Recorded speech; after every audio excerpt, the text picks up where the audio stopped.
இங்க பாரு, ஒரு பொண்ணை கொலை பண்ணிருக்காங்க.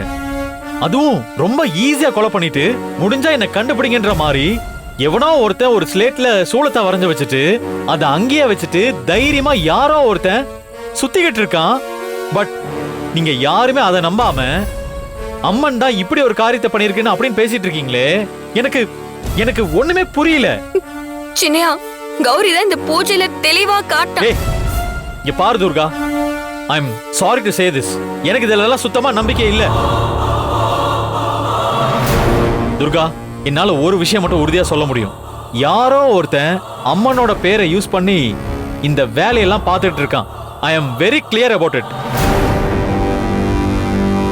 அந்த கொலைகாரன் கொலைய பண்ணிட்டு ஒரு க்ளூவையும் விட்டுட்டு முடிஞ்சா கண்டுபிடிங்கன்னு சவால் விட்டுருக்கான். அத கொஞ்சம் கூட யோசிக்காம போலீஸை கூப்பிடக்கூடாதுன்னு இப்படி பூஜை பண்ணிட்டு இருந்தீங்கன்னா எனக்கு இது என்ன நியாயம்னே தெரியல. இல்ல சித்தப்பா, இது ஊர் வழக்கப்படி. பாரு கௌரி, நான் ஒத்துக்கிறேன் இது எல்லாமே. ஆனா அதுக்காக எல்லாரும் முன்னாடியும் துர்கா காப்பு கட்டினதுனால தான் இப்படி எல்லாம் நடந்துச்சு அப்படிங்கிற மாதிரி பேசி அவளை இன்சல்ட் பண்ணி ரொம்பவே அசிங்கப்படுத்தினத என்னால தாங்கிக்கவே முடியல. ஏன் இதை இவ்வளவு காம்ப்ளிகேட்டா எடுத்துட்டு போகணும்? இன்னைக்கு நடந்திருக்கிற இந்த கொலையை நாம இன்வெஸ்டிகேட் பண்ணியே ஆகணும். இந்த சாவித்திரியோட மரணத்துல கண்டிப்பா ஏதோ சந்தேகம் இருக்கு. அந்த தர்ம கர்த்தாவா இருக்கட்டும், இல்ல நீயா இருக்கட்டும், இல்ல என் பெரியப்பாவா இருக்கட்டும், எல்லாருமே இந்த ஊரோட வழக்கம், அதோட டேர்ம்ஸ் அண்ட் கண்டிஷன்ஸ் இத பத்தி மட்டுமே பேசிக்கிட்டு இருக்கீங்க. ஆனா நிலவரம் என்னன்னா, இது உன்னோட நிக்காது. எனக்கு என்னமோ இது மேல மேல தொடர்ந்து போய் தப்பாகும்னு தோணுது கௌரி.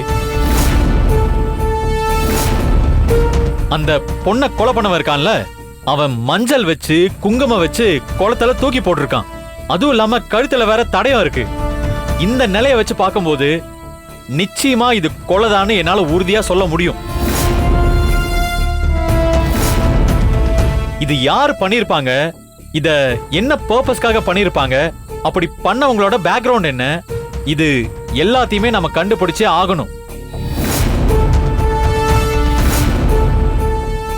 கௌரி, நீ துர்காவை கூட்டிட்டு வீட்டுக்கு போ. நானும் வீட்டுக்கு போறேன். சின்னையா, அது வந்து துர்கா ப்ளீஸ், உன் உடம்பையும் மனசையும் நல்லா பாத்துக்கோ.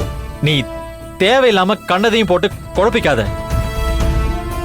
இப்பவும் சொல்றேன், this is a planned murder. இது கண்டிப்பா இன்னைக்கு இல்லைனாலும் நாளைக்கு உங்களுக்கு புரிய வரும்.